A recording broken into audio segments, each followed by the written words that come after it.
welcome along to the communities part of the Education and Communities meeting. This meeting is held remotely and also in person and will be filmed and recorded for live and subsequent broadcast available through the Council's website. The Council is a data controller under the General Data Protection Regulations and Data Protection Act 2018. We broadcast and record Council meetings to fulfil our public past obligation to enable members of the public to observe the democratic process. Data collected during this process will be retained in accordance with the Council's published policies available through the Council website.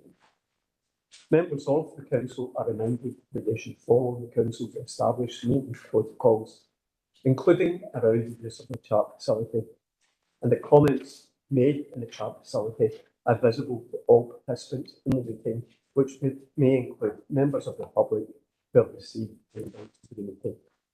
So with that, can I move along to apologies, substitutions, declarations of interest and roll call? We have an apology from Councillor Law with Councillor Crowther substituting. Convener will now move to an attendance roll call for proceeding to the declarations of interest. Can the following members please indicate if they're present at the meeting either in person or remotely? Councillor Armstrong. Present in the chamber. Councillor Brennan. Present in person. Councillor Clopperty. Councillor Crowther. Present in chamber. Councillor Daisley. Present remotely. Councillor McGuire. Present. Councillor McVeigh. Councillor Moran. Present in the chamber. Councillor Quinn. Present remotely. Councillor Robertson. Present in the chamber. Councillor Wilson. Present in the chamber. Are there any declarations of interest? Councillor Quinn. Yeah, so I've got my usual Inverclyde Leisure, and under agenda item 4, it's actually my son who was elected as a member of the Youth Parliament. So it's just a note on paper anyway, there's no decision. Thanks. And myself. Elizabeth. Just paper 6, member of the Beacon Board, but I'm there as a council appointee, so I'm not going to leave. Welcome on. Apologies, convener. No, not at all. 3 o'clock maximum. Councillor Quinn, you've still got your hand up. Is that legacy hand or you want to come back in? That's just a legacy. Apologies. Okay. With that, can we move along to agenda item number 2, which is the revenue budget report? And Ian's going to start us off that. Ian? Yeah, thanks, convener. So this is a revenue budget report for period 9. It's up to the end of December 23. So the current communities revenue budget is 6.035 million, and the latest projection is an underspend of 151,000, and that's a decrease in underspend of 59,000 since the last committee. And it should be noted that 143,000 of that projected underspend relates to Inverclyde Leisure's utility bills. And the over-provision of that budget will be returned to the inflation contingency from the start of 24-25. Section 3.3 of the report lists the main variances responsible for the projected underspend. In addition to the underspend of 143,000 Inverclyde Leisure utility bills, there's a projected underspend of 32,000 for community safety employee costs, a projected overspend of 45,000 for libraries and museum employee costs, and a projected underspend of 27,000 for summer play schemes. And that summer play scheme underspend is a one-off due to substituting for government grants for some of the activities that happened in the summer. So moving on to section 3.4 and appendix 4 of the report, that gives you details of the earmarked reserves. To date expenditure is £6,000, and it's ahead of plan and equates to 24% of the projected spend for the year. I'm not requesting any variance this cycle, so committee are asked to note the projected underspend of 151,000 at period 9 up to the end of December 23, in committee are also asked to note that 143,000 of that underspend relates to Inverclyde Leisure's utility bills, and that provision will be returned to the inflation contingency from the start of 24-25, and I'm happy to take any questions. Right, thank you, Ian. I'll open up to any questions. Councillor Armstrong. Thanks, convener. This is a question I've raised before. I appreciate a huge amount of work goes into these reports, and when I asked before about the delay, the time lag, you know, from end of December to us meeting in late March, I received an answer that was about work streams and scheduling. My question really is, that does not seem to apply across the whole council. Now, for example, 2 weeks ago, we had our social work and social care scrutiny panel.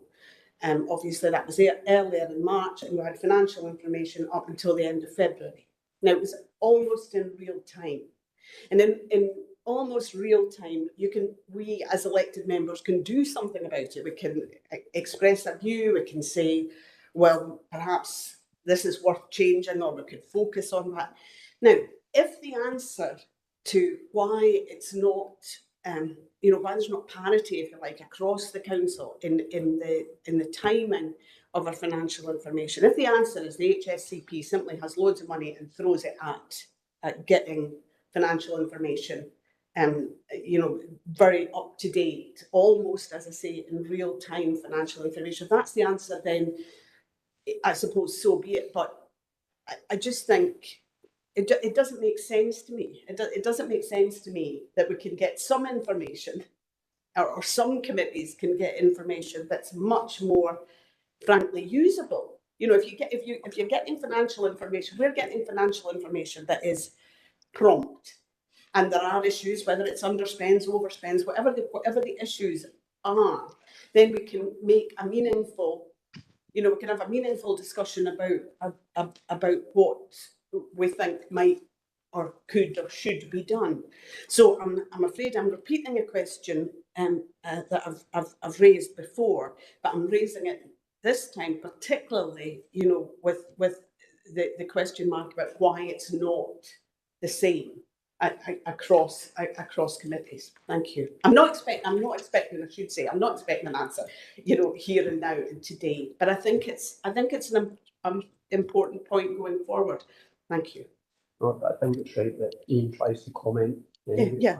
Ian, can you come back on it? Yes, sure, through you, convener. I think the only thing I can say is obviously the committee cycle, the submission date, the pre-agenda date is all set by council at the start of the year, and that's what I work to when I'm submitting reports. But I think it's maybe a misconception that because it says December, it's not up-to-date information, because obviously if anything significant has happened in the time frame from this report submitted and I know about it, I would update committee accordingly. So the purpose of the report is doing a projection at what is going to outturn at the 31st of March. So regardless of what point of the year I'm doing that, I'm looking at the figures that I project it, what they're going to be in the 31st of March. So whether it's done in December or whether it's done in January, the figures are going to be roughly the same, because, as I say, I'm projecting the outturn. I'm not looking at a year-to-date position when I'm doing this report. Thank you. Thank you. And I guess one of the things we can maybe do for our financial officer, if Councillor Armstrong's made that point of concern with regard to the timing of financial reports to all committees, maybe it would be good just to get that one note done to get to all members, just explaining how it works and how things go about. Ian, if that would be possible even for you to do, or Alan to do to all members. Through you, convener. Yeah, I'll certainly raise it on my committee action sheet for Alan's attention, and he can comment on it. Okay, thanks, Ian. No problem. Thanks. Any other questions? Can't see anything in the room. Anything online? Can we agree the report? Agreed. Can we move to agenda item number 3, which is the Communities Capital Programme? Normally I'd let you, but what he's going to do. I'm not sure where Hugh is. I think he's probably getting caught up in the inspection. Anyway, so I'll give it a go myself. Okay, so this is the capital programme progress report. You'll note from the report that the total projected spend is on budget, and it's provided a summary position on some of the main communities capital projects, which is the leisure pitches, the asset plan, the community hub, the King George VI community hub, which is still, the progress on site is still being monitored. Obviously, there has been slippage in relation to that programme because of the groundworks, and also the Backstreet Community Hub, which is our RCGF funded project. Again, the position of the Scottish Government at the moment, they've not confirmed their round 2 or their stage 2 applications yet, but we're just keeping an eye on that, and we will advise committee as soon as the Scottish Government advise us. And also, there's not really much of a change from the Parklea branching out. There is potentially a budget shortfall in relation to that, but again, until we have the final file, I won't be able to advise committee on this. So happy to take any questions and I'll try and answer. We've got Eddie here as well. Eddie, you got anything you wish to add at this present time to that? Nothing specific to add, convener, but as Tony said, happy to answer any questions on specific projects. I've been told I've mislaid my declaration of interest. For those who know me will know I've got an wee allotment up at Wellington Allotments, and I see it 3.9. Wellington Allotments is there, so please forgive me and I'll declare my interest at that, and I'll get my pipe and my slippers and my allotments. Sorry, so do we have any, John? Thank you, convener. It's just on 3.5, the leisure pitches asset management plan, and it mentions about the periodic surface rejuvenation. I don't know if that's a fancy term for repairing incidents of vandalism, and if so, what kind of costs are associated to vandalism of the pitches? Yeah, I'll take that one through you, convener. No, rejuvenation is a term used for replacing the infill on the carpets. The carpets have got, it's a combination of sand and rubber infill. So every 5 to 7 years, depending on how much use the pitch gets, you are recommended to basically remove all that infill and replace it with new infill. So that can be quite a costly exercise. In terms of vandal damage, it's a reactive thing, obviously, and we have addressed that across the estate. I think it varies site to site, and we had probably the worst incident of vandal damage down at the Drumshanty Road pitch recently. That one incident alone was somewhere in the region of £5,000 or £6,000 to repair. Most of the vandal damage incidents are localised and they're smaller amounts of money, but you know, over a year you could be in the tens of thousands in terms of vandal damage repairs, low tens. Yeah, if that hopefully answers your question, Councillor. Yes, that's very nice, lovely. Thank you. Thank you. I'll bring Councillor Daisley in line, and then Councillor James. Thanks, convener. In the paper there's a lot of good things happening across Inverclyde, clearly in terms of capital investment, but are there any plans or dialogue happening that have been in progress around the Braeside and Larkfield areas in terms of any significant investment there? I'm not sure who's going to answer that one, convener, in terms of, is it community facilities or in relation to a specific asset? I think just in general, it's just a general question, really. There's nothing that I can think of off a hand. We basically look at investing in our assets based on condition and suitability. So we've got regular condition surveys. They're reviewed annually, and our limited available budgets are targeted at facilities that are in poor condition or at elements of facilities that are in poor condition. The projects that you see in the capital reports generally are beyond that. They're one-off allocations for larger specific projects. So a lot of the routine maintenance and activity is reported through environment regeneration rather than this committee. Okay, Thanks. Councillor Daisley. Can I bring Councillor McVeigh and then Councillor Moran? I don't have a question. Thanks, Convener. Eddie, just on our old favourite, King George V.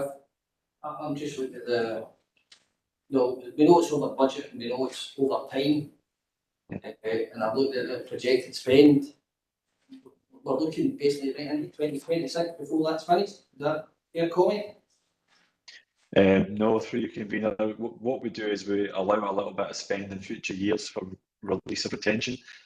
Projecting that the project will be finished in this coming financial year, sometime in summer, but obviously we mentioned in the report there that the May date isn't going to be achievable. So the programme is currently being very closely reviewed, but it certainly will finish summer, late summer. It's very difficult to put an exact time on it.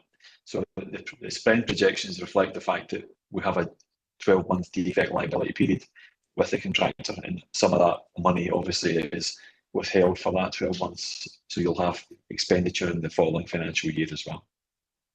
Okay, thanks. And have we identified that source for the additional funding we're going to require to complete the project?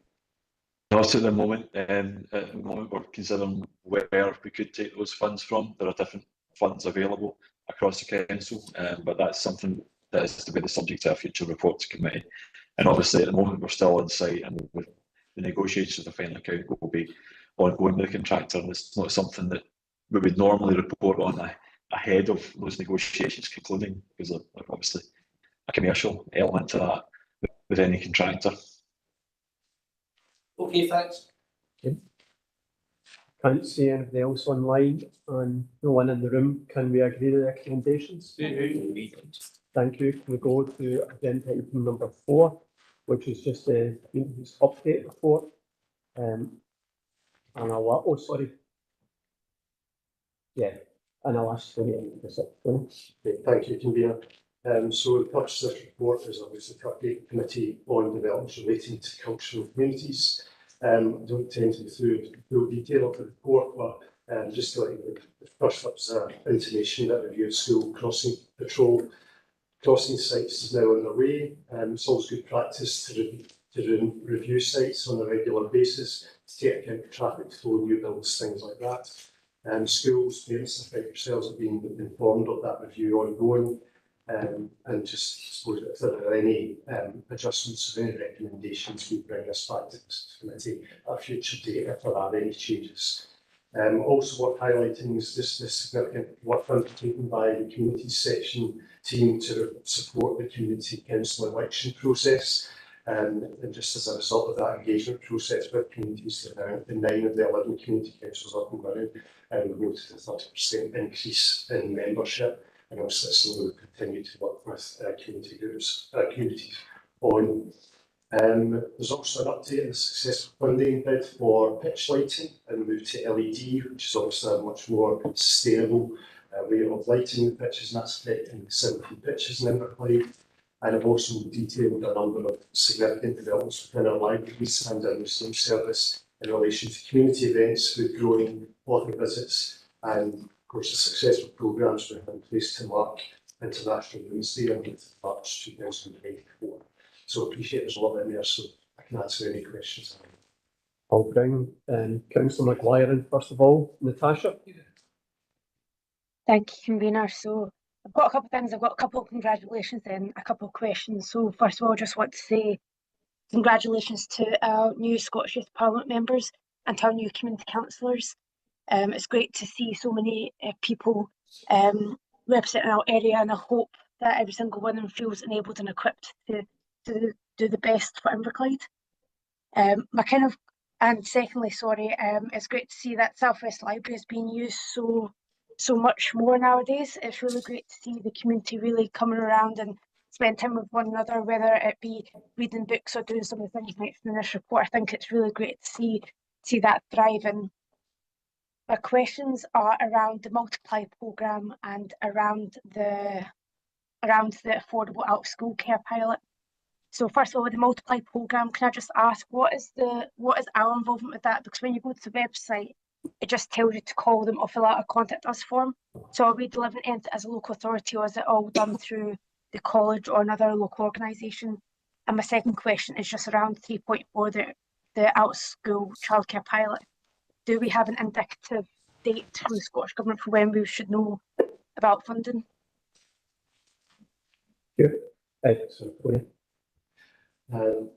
That's Councillor Maguire. So you can give it the most of the multiplied programme, what is done by the colleges. We have tutors from the council, and we have to coordinate any of that through the council, through our tutor service for the multiplied project. In terms of the early adopter, we will bring another report back to the next committee, and hopefully we will have final confirmation of the funding available and how it's going to be used in terms of the early adopter. Okay, that's great. Thank you so much. Thanks, Convener. Thanks, Tony. Francesca. Thanks, Convener. Yeah, just loads of great stuff in that report. I went along to the Witches and Word and Hot Deeds event on International Women's Day on the 8th of March. It was a really good, well-attended event, and Lorraine Murray, the archivist, was excellent at it, so it was really interesting. So thanks for all the work that's going on. And yeah, I was just wanting to echo that same request that the out-of-school childcare pilot, just is something that's so important and so pivotal in allowing parents to get into work and making that possible being in Inverclyde. So yeah, that's good to hear that there'll be a paper coming. So I think you've answered my question already. Thank you. I'll bring Elizabeth in, and then Councillor Paisley. James. Echoing congratulations to the new and returning members of the Scottish Youth Parliament. I know that we all look forward to working with them during their terms. And actually, just in terms of, this is also about 311, about the International Women's Day events, really about the Lee Jeans side of things. It's a kind of question, but I'm just going to say something. There is a question in here.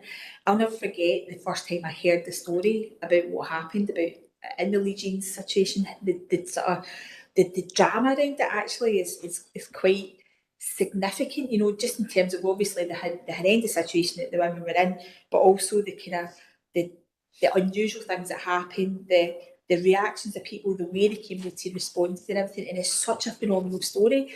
And so it was really great that Andy, who is phenomenal telling the story, was able to come down and do this. I'm just wondering if there's some way that we can carry this forward and make sure that everybody in Inverclyde knows this story. Literally the day that I found out, I remember going home and almost sitting my children round my knees and going, let me tell you this story of the Lee Jeans factory, because it was so significant and such a great thing that happened with our women in this area. And I just want everybody to know about it. I think it's a phenomenal story that should be told in every way possible. So how can we do that, please? Thanks very much for that. So we intend to, Andy's asked to come back and do some other work with this, so we will do more work with Andy Clark around the issue, around that event rather, and obviously we will be looking, we continue to look within what institution about making sure that's part of Inverclyde's history, and I think we're making great strides into telling the story of Inverclyde in the what institution now as you walk through it, but we'll definitely keep that in mind because it is a significant part of the social history of Inverclyde. And for my part, I was with, of course, a wee boy up in Lapfield. I remember it well, and my sister was a wee Jeans girl, so she was in the sound. So for our family, it was very real at the time. And they were only young women at the time, and a lot of them bound together. And I was friends with one of them, and of course, Ellen was one of the leaders in it, same way as Einar Powell, Einar Anderson as well.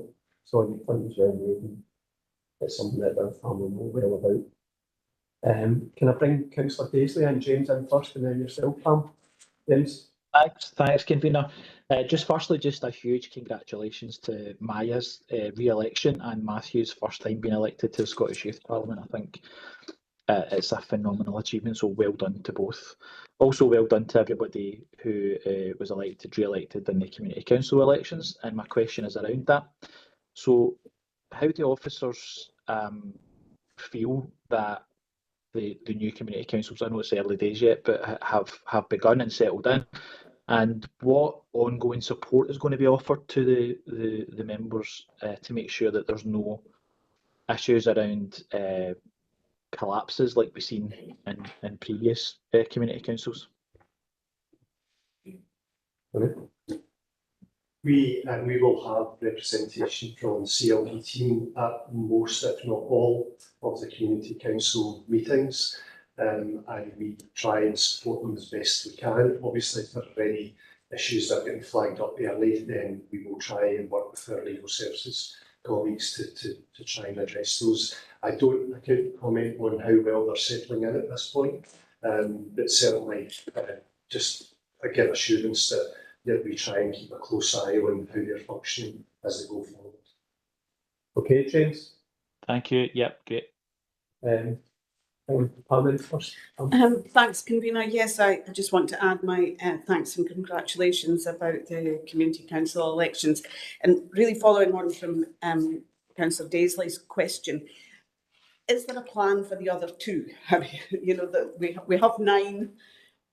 Is there any work ongoing in relation to the missing 2? Thank you. Yeah, I suppose that there was a significant amount of work to try and establish the 11, and we will continue to work with these communities through our locality planning as well, just to keep. If there are representatives who are involved in other aspects of locality planning, we will continue to try and promote and support them into community council roles should they want to do that. Obviously, it's quite difficult, it's quite a commitment for people, so but we will do our best, I suppose, to try and support them. Thank you. I'll bring Councillor Longson first. Yeah, thank you very much, convener. Agenda 3.6. It's really good to see the UK government giving us some more money to reply on top of the 56 million we've had so far today. Can you tell me the 17 pitches, does that represent all of our pitches with lighting? And secondly, how much money are we contributing, we match funding to this project?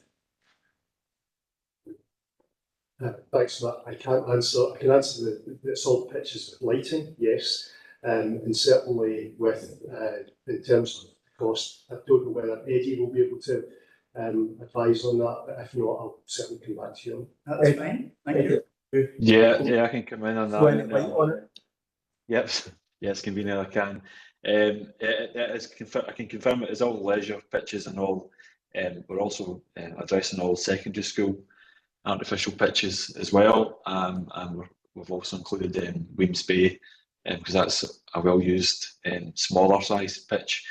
It's 50% match funding, so we have to put in the same amount of funding that is being put in by the external funding partner, and we're matching that from a couple of different sources, some from the Education Lifecycle Fund and some from the core property allocation, depending on whether it's an education asset or a leisure asset.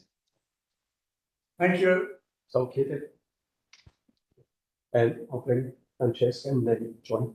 Francesca. Thanks very much, convener, for letting me come back in. I think it was just a really short comment on the community councils. There's a paper coming to P&R, not to cross-promote committees and or to take anything away from the one that we're all in together, but there's got a little bit more detail, I think, as well about the work going on behind the scenes that those other two.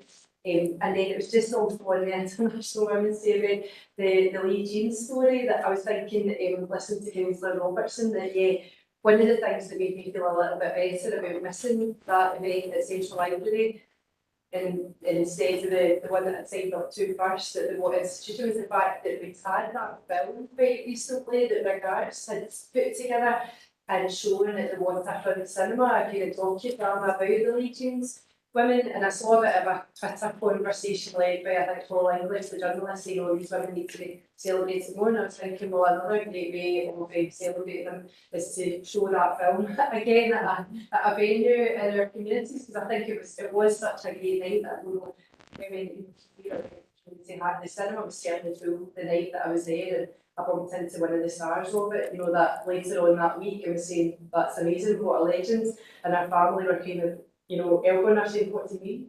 What's this you're talking about? So the story, yeah, we could tell it more, but I think showing that film again in a venue close to where we are just now would be a good way of taking that forward. Thanks. John? Thank you, Convener. First of all, I would like to thank the officers for putting this paper together, and also the very fact that they've managed to tap into many different funding streams. For without that, this paper would be much smaller. It also highlights the sterling work that's actually been done by our library services.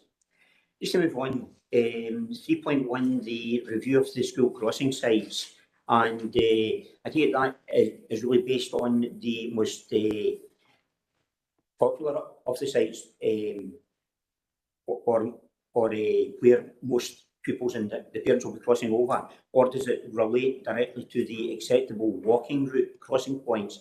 And when it comes to the acceptable walking route points, is there any comprehensive map available throughout Inverclyde so that we can see exactly where these walking routes are? And also moving on then to the community council elections, and like other members, I would like to congratulate the members of the CLD team for the sterling work that they have done, working away behind the scenes. And as we can see there, that we now have 9 community councils formed. But more importantly, there has been a 30% increase in the number of councillors. So thank you very much for the sterling work of the CLD team. On the Multiply programme, the paper maybe looks a wee bit slightly bland when we compare it against the website that's quoted, the Multiply 1.123.co.uk, and that makes it much more attractive. It does mention the likes of 8 different examples that are listed, which includes cooking together, making, measure woodwork, sewing and mending, and you would wonder, what's that got to do with the mathematics? Read the paper and you will find out. It's very, very interesting. But the question on that really is there any indication as to what the uptake is locally, and whether everything will be set on one venue or will there be different venues throughout Inverclyde? The next one, question 1, was the 3.4, and that's the update of the early adopter affordable out of school childcare pilot. And I welcome very much the proposals that have been submitted to the Scottish Government for funding, and I hope that they will be successful. But it does mention there that this funding will be for areas that or rather have the greatest inequalities and poverty. If that is the case, will these areas be based on our SIMD records, which would indicate that the highest would be Central Greenock, followed by Beaufarm, which I understand is number 17 on the list of the SIMD data. There was one other one, it's just a query more than anything else. I'm telling a lie. The International Women's Day event, and it's really just a comment on that, is to do, unsurprisingly, with the Lee Jeans factory. I can remember this as in my younger days, staying in Latfield, as Jim will remember. But also at that stage, I was a member of the West Coast Breakers, which was a CB citizens band, which you would turn and say was illegal possibly at that time. I think it was legalised later on. And the role that they actually played in the ensuring that traffic movement was being monitored in many ways, so that there was no way that the ladies that would be forcibly removed, because the backing of the CB, and because of that they could pull in many members from out with the area, and also understand that they were also assisting in ensuring that food and the likes was brought into the premises. That basically covers it. There isn't I have to say. Thank you. Thank you, John. A few comments, some questions in amongst that as well. Hopefully you got them. Yeah, please come back in if I've missed anything. So the review of school crossing sites, what that reviewed is we have 4 priority levels, I suppose, for school crossing controller, one being obviously the most critical. and we review those sites often. And sometimes it's just a case of moving a crossing site from one bit of the road to the other, along with what the review comes up with as well. So in terms of the acceptable walk routes, these are measured from everybody's house. So we don't have a map, but if there is a particular address to a school, we'll be able to provide that, because the acceptable walk route is measured from the person's gate to their school, their catchment school. So there's no map, but certainly if there is a particular route and we measure it, so every single pupil has a particular route that we use, and it's not linked to the school availability school crossing controllers.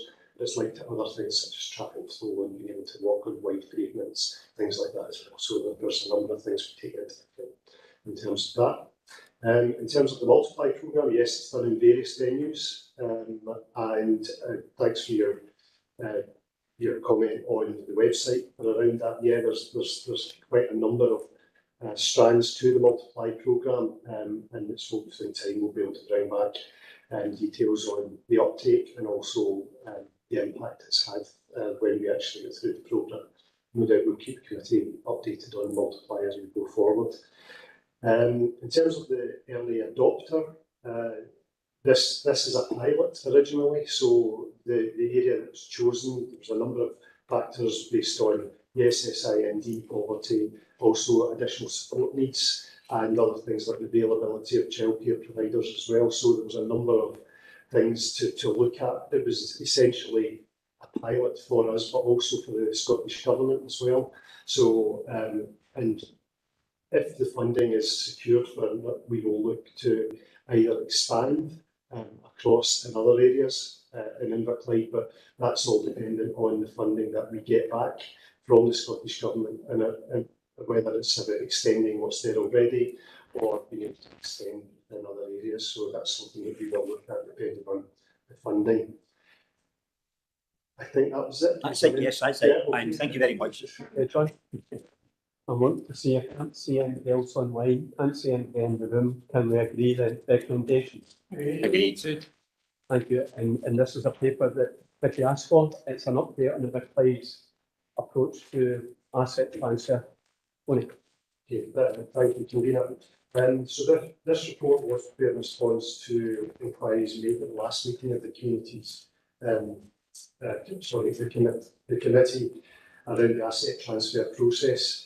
It's one of a number of, I suppose, information and briefings that we prepared for committee and other elected members on Community Empowerment Act, and specifically around asset transfer. I suppose what the report aims to do is highlight what asset transfer actually means, and which it means it can be a lease with the council, a management agreement, or it could be a process of outright ownership or transfer of an asset from the council to a particular body, and then we want to own it. That could be land or a building as well. So it's really to clarify what asset transfer means and what we do within the asset transfer working group.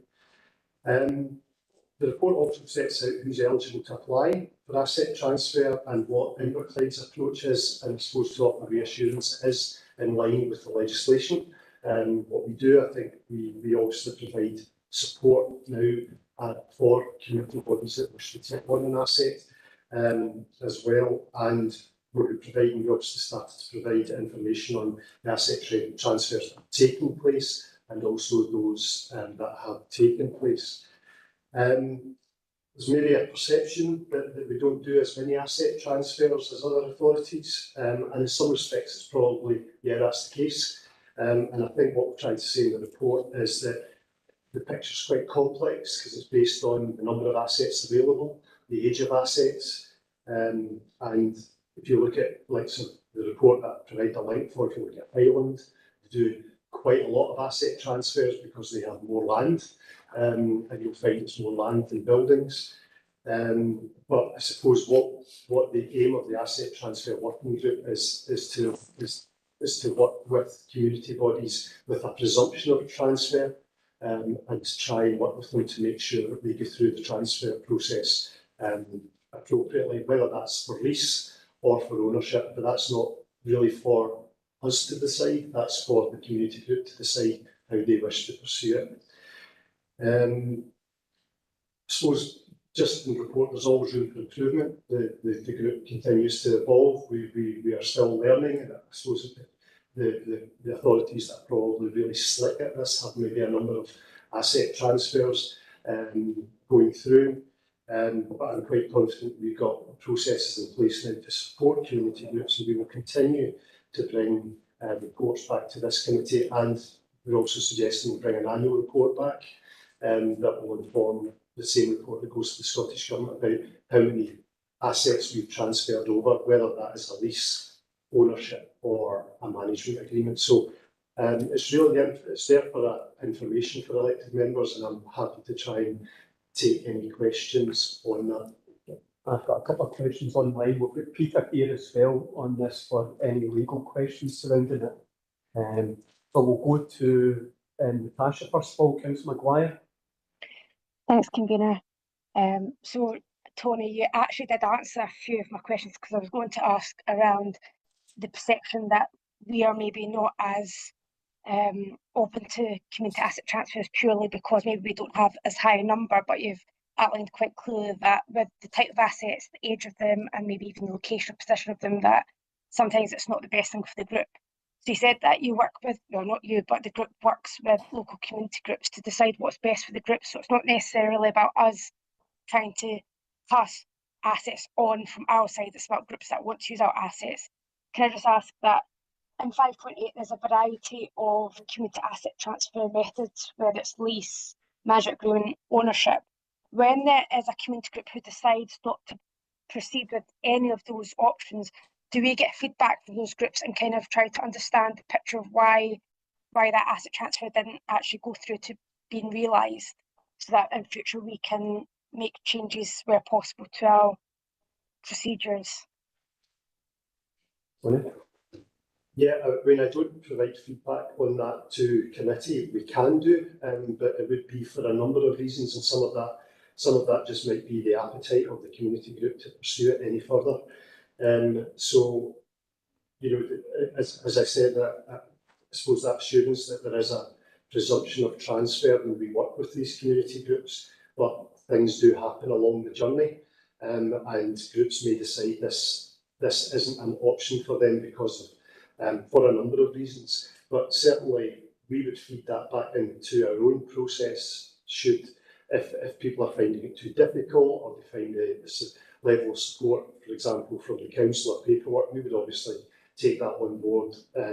But I would hope that groups who stop the transfer processes because of something that they have decided themselves not to pursue, rather than us putting them off it, if you like. But I can certainly, in the annual report, when I bring that back, that could be something that I could include, just some anecdotal evidence or qualitative evidence from groups if there are issues with the process. Certainly do that in the annual report.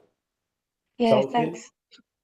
Yeah, thanks, Tony. Just on that, I don't think you need to bring back a full report, because I can imagine that for some of the community groups it might be sensitive information as to why they haven't proceeded. But I think if there is an emerging pattern or something that's becoming a stumbling block regularly, like, we trust the operational management teams to implement that feedback accordingly. So thank you. Thanks, convener. Okay, thanks, Natasha. Can I bring Councillor Daisley in first of all, and then I'll go into the room for Councillor Crowther. James. Thanks, convener. Yeah, so just to welcome this report as well. I think it seems like a meaningful step change in terms of how we approach the theme of asset transfer, so that can only be a really good and positive thing. Just in terms of a question, page 27, 5.9, there's a table which just shows the current assets which are being considered for potential asset transfer. Now, I note that over the last kind of year and a half, Upper Latfield Community Hall has been on this report almost every single time, but now it's dropped off. So I was wondering if there was any feedback on as to why that's happened. Well, I'll need to check that, because I don't remember that from being in the previous report, but I will let me check that, Councillor Daisley, and come back to you. And you want to bring up? I'm quite happy with that. I was just going to that perhaps we need to consider the particular circumstances of that case without discussing it in public. Okay, James, is that okay? Tony will check Yeah, that that's for you. fine. That's Okay. fine. Thank you for that. Yeah. Can I go to Councillor Crowther here and then to Councillor Quinn online? John? That's right, thank you, Convener. Again, I welcome this paper and we focus on 5.8 and I also welcome the where it mentions that the application type informal or formal and that is actually well explained under point 5.4. But looking at that list, I was just wondering the situation regarding the former McLean's Yard at Burrock, which I understood was a asset transfer. That was the former common good land, and it's currently occupied by the Barrel Bay Boat Owners. I think it's Club or Association. And I was wondering, was that indeed an asset transfer, or was it some other formal lease, and that's why it's not on the paper? That was, as far as I'm aware, a commercial arrangement rather than an asset transfer. But I can get confirmation back to you that. So therefore, that wouldn't be part of this. Okay, that's been nice, lovely. Thank you. Okay, Councillor Quinn, Lynn. Yeah, thanks, Tony. Yeah, I think that I brought this up in January because it's kind of something close to my heart about community empowerment and making sure our assets are used to the best of their ability. So it's really good seeing this paper today and obviously showing how complex the situation is. It's not just straightforward. So I've just noticed going through the report, you know, we're talking about formal and informal lease and ownership. You know, and where these sit in different categories. But also we've also got regular leases as well, because now that I've seen the sort of asset transfer, we've got formal, informal lease and ownership, but we've also got other leases. I think we're probably mentioned there with John's just mentioned about the boatyard. Like where do we see them all in their entirety to make sure we know which one of those they fit and where they sit, so we can review them all, because I think there's probably parts of the puzzle missing. And then to make sure, so when we look, we can make sure that everybody's pretty much in the right column, which would be useful. And I've just got a couple of questions under the actual report. So under 3.3, it mentions where we decide to go for a lease or ownership, it's about risk to the group. So who assesses that risk and helps those groups assess that risk to see if potentially some of the risks could be supported? I don't know if you want them individually, just want me to give you all my questions. How many is that going to be? It depends how complex they are. So do you want me to? I can answer them one. I do them separately. I think that might be easier because there's 4. Okay. Okay. So through you, Convener, the risk is as we work with the group, and we also do when an asset is about to transfer and that gets reported to Environment Regeneration Committee, there's a kind of best value matrix to go through, and often what you will see from the risk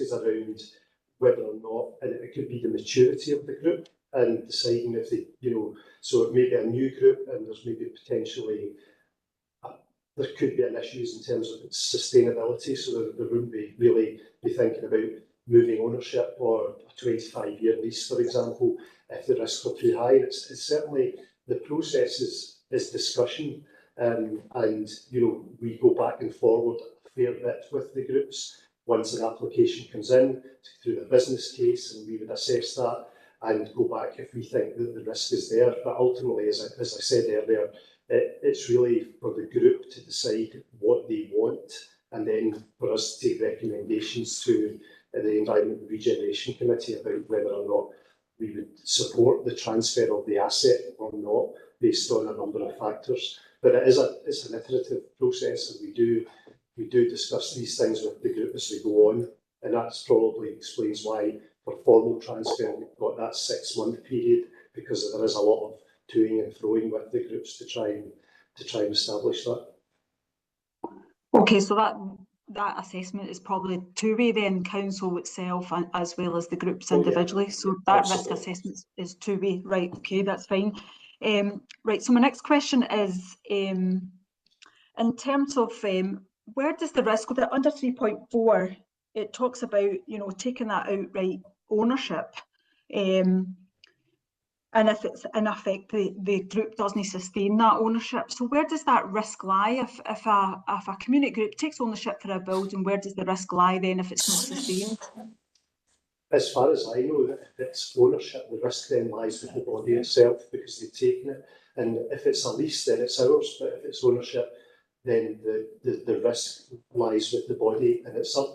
And that's part of the application process of the asset transfer, is that people will have to have things in place to decide what they would do if the project failed. And that would be either to pass that on to another community group, or make other arrangements with it. But once the ownership is transferred over, it's over to them to decide what they do with that. I'll just get I'll bring Peter in just to confirm on a legal standing. Peter.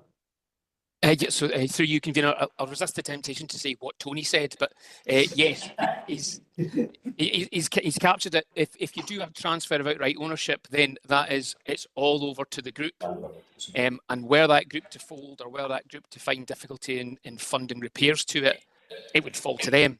And if the group was to and if the group folds, we end up with an asset that's in the hands of a dissolved body. Which means it's more difficult to bring that back into public use again.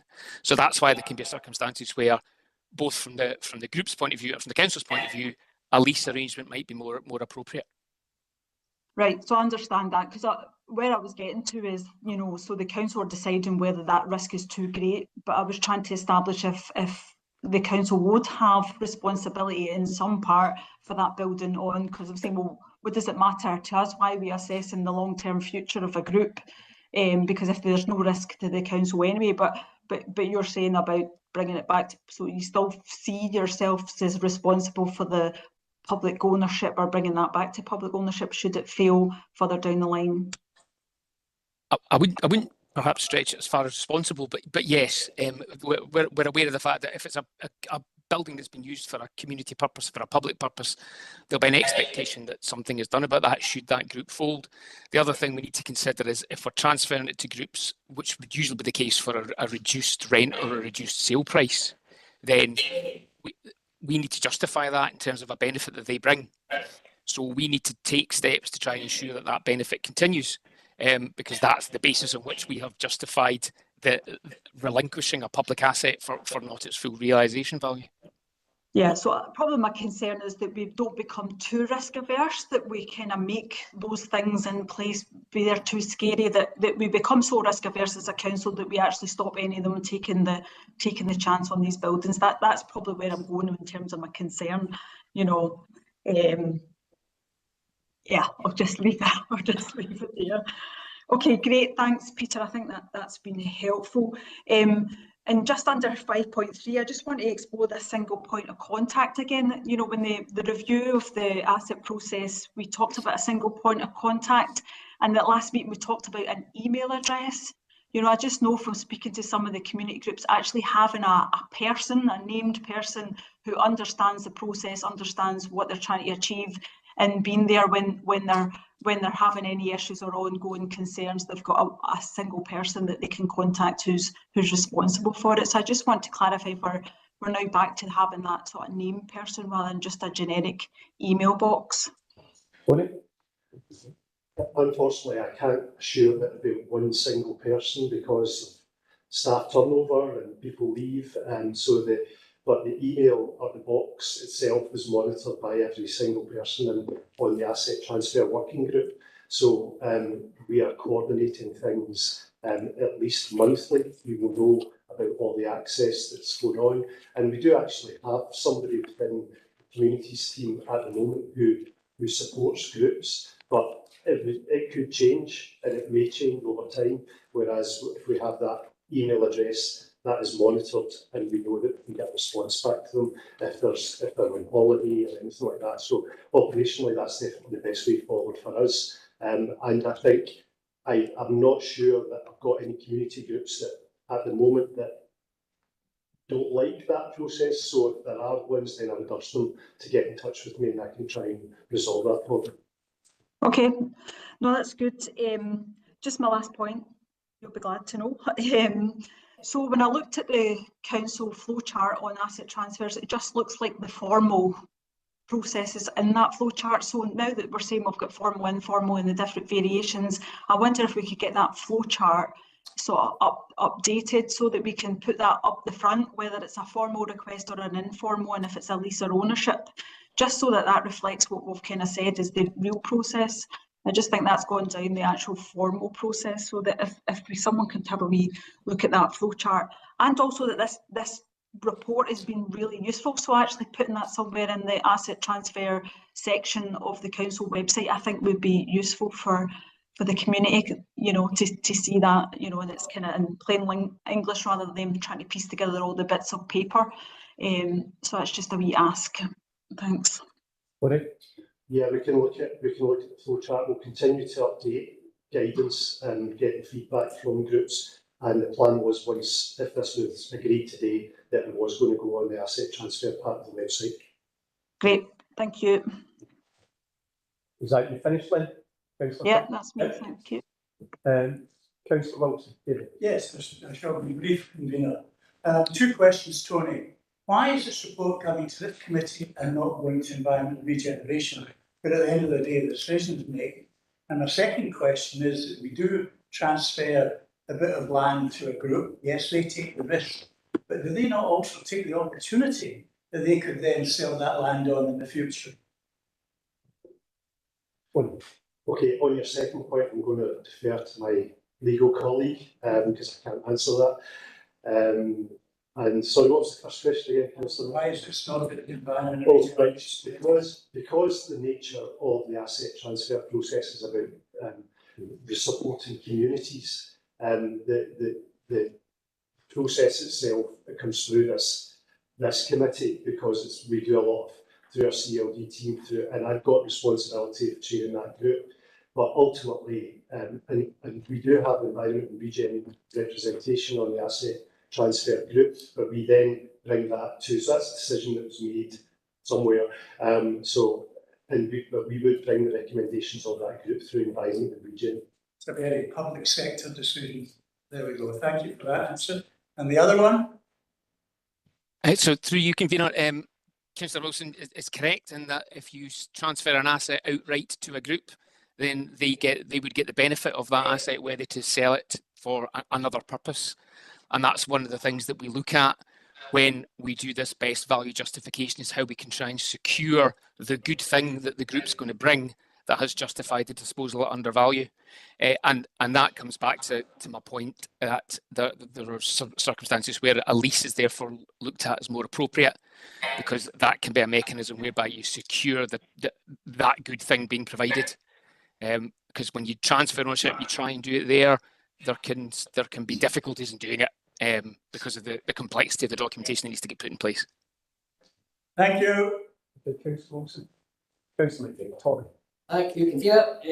Very good report, Tony. Thank you very much. Just one issue I've got with it, I think I raised it last time. From an oversight point of view, it doesn't give us the information that I would think we need about when the application made, maybe an update and maybe a closing date, so we can monitor it and see if there's any issues. And we know there have been issues with various applications in the past. Some very justifiable issues, so I would be looking for some more information in there so that we can, just from an oversight point of view, see where we're going and go from the applications down, because prior to the recruiting form, there was issues there. So I think it'd be a good thing for us to see the whole picture. Thank you.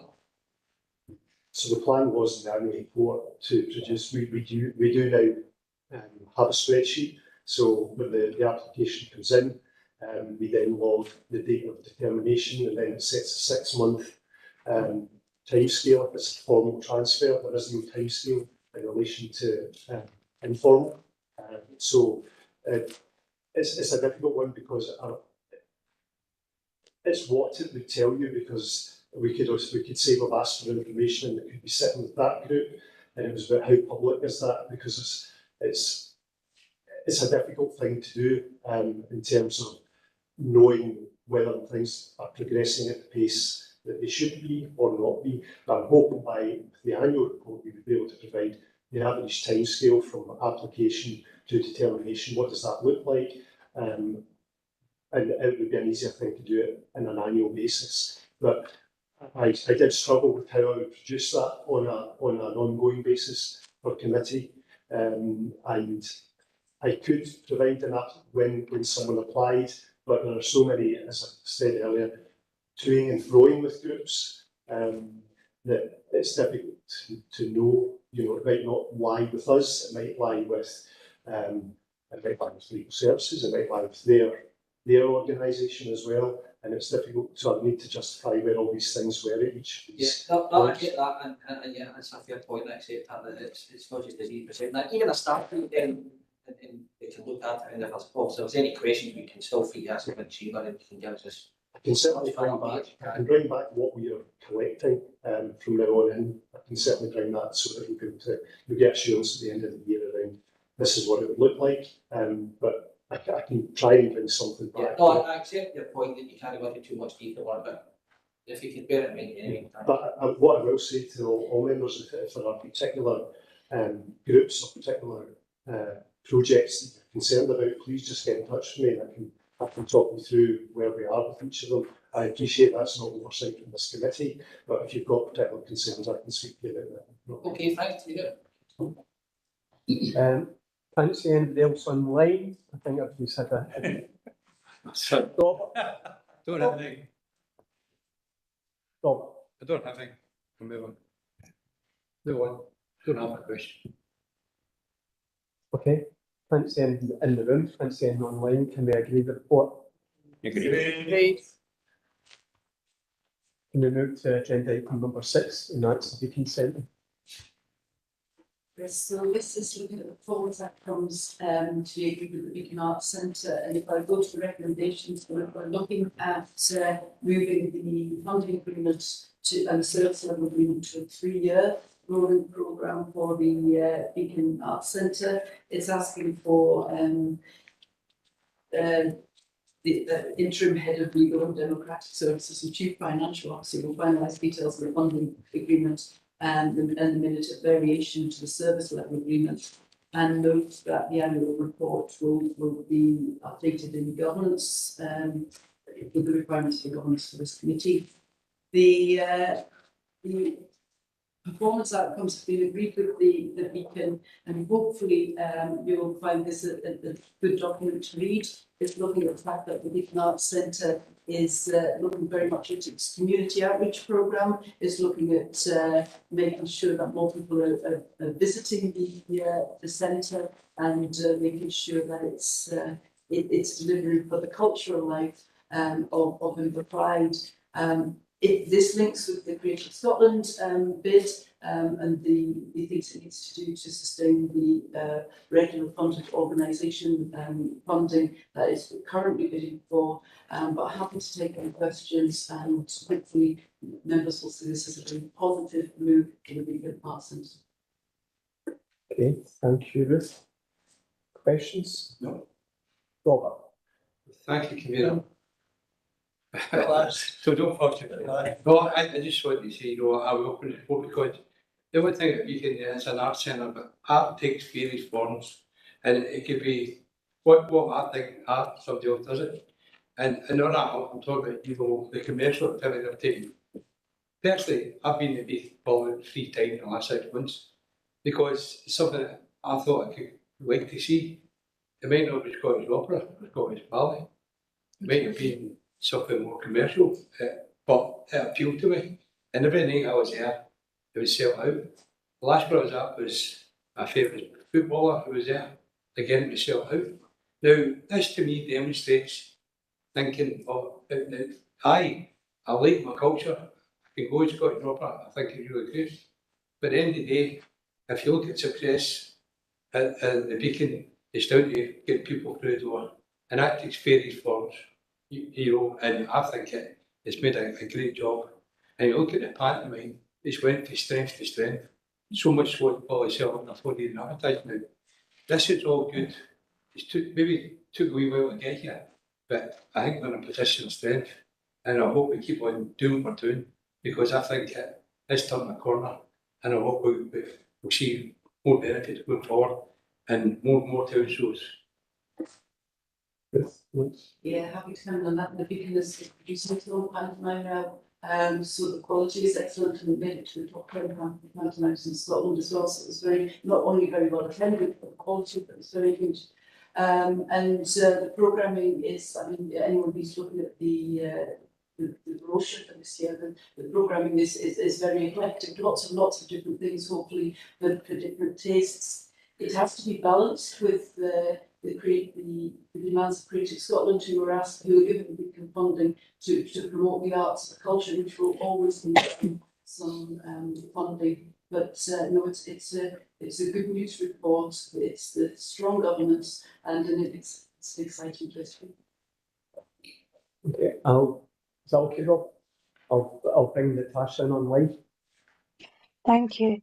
So yeah, Robert said a bit of what I was going to say just around art is quite a wide school, and that for a lot of people art and culture can mean many things, and it's really good to see the Beacon in so much, it's so good to see the Beacon in a much stronger position. I know for years there have been concerns, but I really do feel like this is hopefully the first of many positive reports. Reading the report, I can see it's ourselves who've set the targets, so we're going to agree them, then ask the Beacon to agree them. I was just wondering, how achievable are we foreseeing the targets to be? Just because when I'm looking at page 44, that table, 4,000, almost 800 people more for total number of visitors. And then when I'm looking at things like the creative engagement sessions, there's only a target of 2 extra creative engagement sessions. So I'm just wondering, what was the logic behind 5,000 almost more visitors, but only 2 extra sessions under creative engagement? I was just wondering if somebody could let me know the kind of thought process behind that, so I can better understand. So what we can choose to do is to look at the baseline. So at some places, if you set the baseline, which is very, very high, you want to maintain that or keep it going. The total number of visitors that they're aiming to get more people through the door. There's always a health warning about statistics, and you've heard me say this before. If it's the same visitors every time, then you've got to be very careful that you're bringing in new customers as well. But the idea is for people to bring more people through the doors. The creative engagement sessions in particular, the Beacon is not necessarily aiming to increase those significantly. They're looking to make it across all 6 localities. So it's making sure that it's not just 1 or 2 localities that are having those sessions, that it's across the whole of the client. So that part, covering all 6 localities, is the bit that Beacon wants us to focus on, rather than necessarily the numbers. The amount of creative engagement sessions are already fairly full. They want to do more, but they want to do it across a wider range of funds. Okay, thanks, Ruth. That makes so much sense. The fact that it's about widening that geographical reach of them. So that's great. Thank you for answering my questions, and thanks, convener. Okay, thanks, Natasha. Francesca? Thanks, convener. I think when I saw that this paper was coming into the committee about Beacon performance outcomes and performance indicators, I think what I was wanting to see in it was that equality, diversity and inclusion, and to make sure that the excitement and enrichment that the Beacon could offer to Inverclyde was reaching everyone in our community, and not just people who are actually going physically to the theatre or would be more inclined to go there anyway. And so I'm really reassured to see that in there, and I think it'd be good to, even hear back about that again in future and see some of the examples of what they're doing, and they're going into detail about how they're going to do it. But we all know that hard to reach communities or hard to reach individuals are coming in many different sort of shapes and forms and in different places and different characteristics. So I think it'd be good to hear a wee bit more in the future, but also really reassuring that that's there. Thanks. Thanks, Francesca. Update online, nobody else in the room. Can we agree on the recommendations? Great. Thank you, and I can see it's all back at 4 o'clock. Thank you. Thank you.